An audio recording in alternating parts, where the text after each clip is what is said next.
રાષ્ટ્રીય શિક્ષણ નીતિ 2020ના 5 વર્ષ પૂર્ણ થતાં તેની વર્ષગાંઠ નિમિત્તે વધારેમાં વધારે દિવ્યાંગ બાળકોને જરૂરી સહાયક ઉપકરણો મળી રહે એવા હેતુથી સમગ્ર શિક્ષા આઈઈડી શાખા ભરૂચ દ્વારા ઉજ્જૈનની એલિમ્કો સંસ્થાના સંયુક્ત ઉપક્રમે અંકલેશ્વરના સ્ટેશન પાસે આવેલ બીઆરસી ભવન ખાતે દિવ્યાંગ બાળકોનો સાધન સહાય માટેના મેગા એસેસમેન્ટ કેમ્પનું આયોજન કરવામાં આવ્યું. આ કેમ્પમાં એસેસમેન્ટ કરેલ દિવ્યાંગ બાળકોને વિવિધ પ્રકારના સાધનો જેવા કે ટ્રાયસિકલ, વ્હીલચેર, પગ માટેના boot, Braille kit, CP chair, hearing aid જેવા સાધનો આગામી ટૂંક સમયમાં આ બાળકોને વિતરણ કરવામાં આવશે.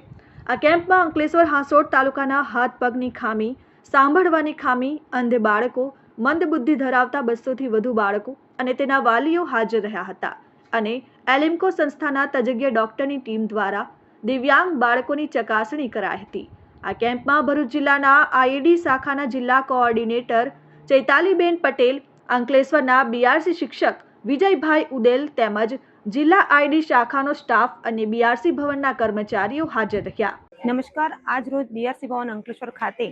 અંકલેશ્વર અને હાંસોટ તાલુકાના Vi, HI, OH, CP, MD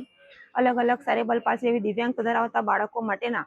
સાધન સહાય જે બાળકને જેવી જરૂરિયાત છે એ પ્રમાણે એમને સાધન ભવિષ્યના આગામી 3 માસમાં મળી રહે એ માટેના એસેસમેન્ટ કેમ્પનું આયોજન કરવામાં આવેલું છે, જેમાં અંકલેશ્વર અને ભરૂચ તાલુકા, અંકલેશ્વર અને હાંસોટ તાલુકાના કુલ 200 જેટલા બાળકો આજે લાભ લેશે અને એમને આગામી સમયમાં વ્હીલચેર, સીપી ચેર, ટ્રાયસિકલ, અલગ અલગ હિયરિંગ એડના મશીન, બોન કન્ડક્શન મશીન આપવામાં આવનાર છે. આ સમગ્ર આયોજન સમગ્ર શિક્ષા ગાંધીનગર પ્રેરિત ભરૂચ આયોજિત જિલ્લા શિક્ષણ અધિકારીની કચેરી દ્વારા આયોજિત કરેલ છે, જેમાં એલિમ્કો કાનપુરના તજજ્ઞો, ઓર્થોપેડિક્સ, હિયરિંગ એડના એક્સપર્ટ આ એસેસમેન્ટ કરશે અને એ જ પ્રમાણે જે બાળકો ડાયગ્નોસ થશે એમને જ આગામી 3 માસમાં સાધનો આપવામાં આવનાર છે. Dharmesh Patel, RN news, Ankleshwar.